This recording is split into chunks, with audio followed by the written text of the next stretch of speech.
On June 7th, it is my 30th birthday, so this video I figured would be a little trip down memory lane, reflections from my 20s, and also a little story time on how I ended up moving to Bali almost 4 years ago.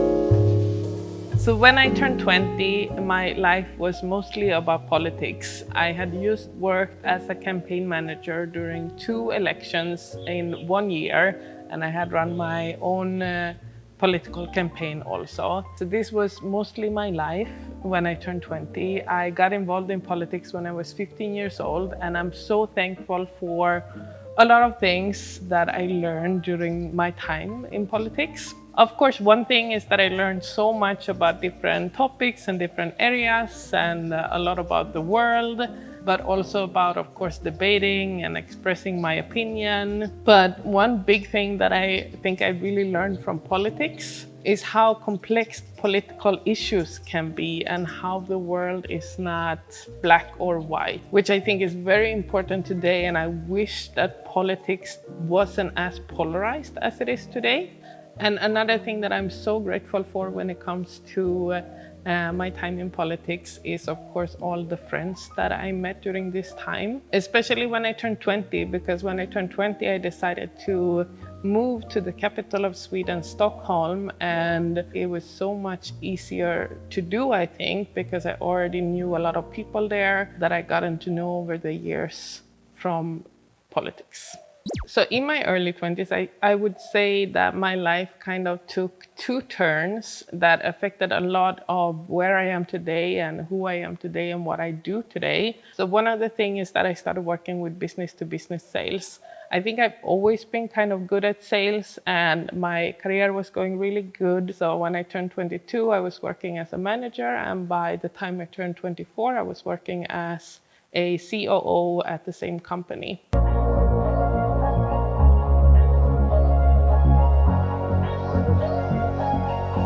Ha tydliga ledare som är närvarande egentligen varje dag med sina medarbetare. I'm so thankful for all of this because I learned so much, and especially I had such a good time during these years at work. And looking back now, there were so many things that I thought that I knew in my early 20s. I felt like I was this adult and I had all the answers, but looking back now, I can realize that I was actually not so experienced, but I'm also so thankful that you can grow, and I'm so thankful for becoming maybe especially more humble with the years. But with that said, also still realizing that 30 is also kind of young, actually. I'm kind of a young person still, I think, and I still have a lot of room to grow and to learn, which I am really thankful for also and looking forward to. So during kind of the same time in my early 20s, the other way my life turned was that I started traveling a lot. So especially for scuba diving.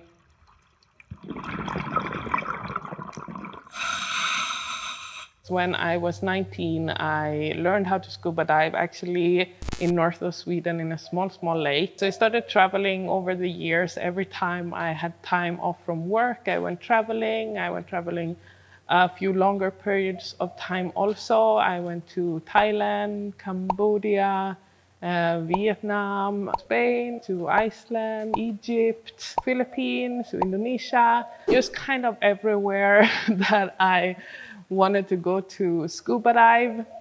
So that was my main hobby during my early 20s. I also went for volunteer work in South Africa with great white sharks, to volunteer work at a shark cage boat, because I've always been very fascinated with great white sharks. So during sometimes my favorite TV show was Sharkman, and I was dreaming about like working on the O-Search boats where they tag the great white sharks. So during my early 20s, I also got a shark tattoo actually. So this together with work was mostly my life. I worked and then I traveled, and then I worked and then I traveled. So after a few years like this, I actually decided to quit my job just to focus on traveling. So I decided to go to Central America. I traveled a little bit through Mexico and Belize and Guatemala and ended up in Honduras, and I stayed there for about 6 months to do my dive master and scuba diving instructor course. And this time in my life, so this was around my mid-20s, I have a little bit of mixed feelings about this time, because when I came to Honduras, I had worked a few years for the same company. I felt very respected there. I felt like I was the person that people came to answer questions and get help, and to step away from that and go to a new place with new people and also to learn something new was definitely challenging for me. Also, to sit in a classroom again was definitely challenging for me.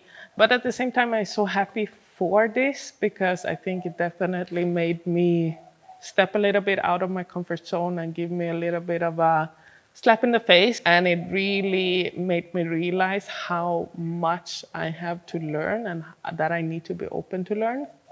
And during this time, I also had a really good time, and I'm very grateful for it, because I think I learned a lot, and maybe especially a lot about myself.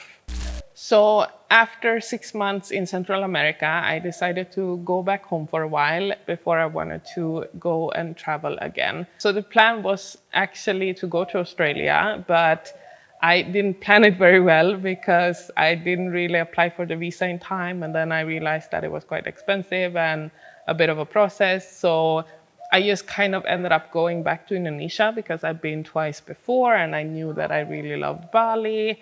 And I just decided to go for a few months kind of to explore options for work. I didn't really plan anything before. I didn't apply for anything before, but I had some money saved. So I decided that I was just gonna go for a few months and see kind of where I would end up, I guess. So this was 2017. So first I went to South Korea actually to visit my sister, because she was living there at the time. And then I went to Bali and met up with my friend Martha, who was joining me for 2 weeks. So directly when I came to Bali, one thing that I actually had planned was where to go. I kind of wanted to find a more quiet island. So I found Nusa Lembongan. So for me, it was perfect. It was close to mainland, but still kind of a quiet, small island. So we went there kind of directly, and I started looking around a little bit what job opportunities there was. And I realized that I came during low season. So I gave up that idea kind of quick and realized that I just would have to kind of go with the flow and see what happened. So my friend Martha really wanted to learn to surf. So she went one day to go to surf and came back, and I was a little bit sick this day, so I decided to go with her the next day. So the next day we were walking up to the surf school, and we saw this guy sitting on a bench at the surf school, and Martha was saying, "I think that's my instructor." He was laughing and he looked very charming, and it turned out that he was the surf instructor that she had gone with the day before. So we continued to surf with him a few times and spending some time at the surf school with them. And then Martha went back home to Sweden, and I stayed on Nusa Lembongan. So now, 4 years later, this surf instructor is now my husband, Tom. So that's the story about how me and Tom met. I just started spending time with them at the surf school, and we've kind of been together ever since. So after the first few months in Bali, I kind of realized that if we were gonna stay together, I would have to move to Bali. And that's the history about that. So it wasn't really a big plan for me. I moved here mostly for Tom, but I also love Bali, and I'm so happy that I ended up here. I now live here permanently. I have my own business where I work as a consultant within sales, recruitment, and project management. And we're planning to hopefully build our own house and hopefully also in the future start a family. And I'm so grateful for all of this. And I'm also so grateful that I met Tom, because I think he's a perfect match for me. I think we compensate each other in a very good way, and he's a very unique person, a unique character, and I'm very, very grateful that I found him and that I met him here.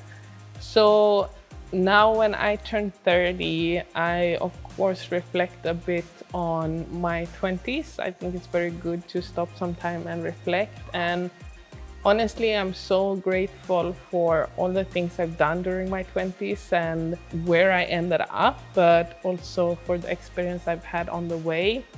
I kind of think that I lived my 20s very perfectly, in the way that when I was 20, I definitely was 20.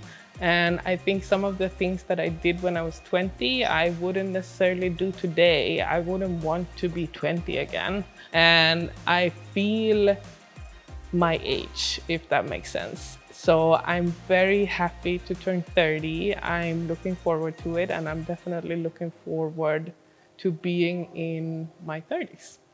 So with that said, let's light the candles.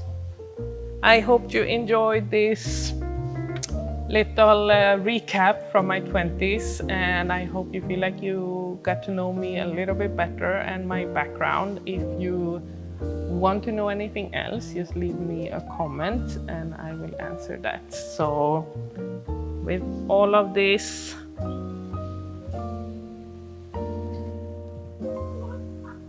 happy birthday to me!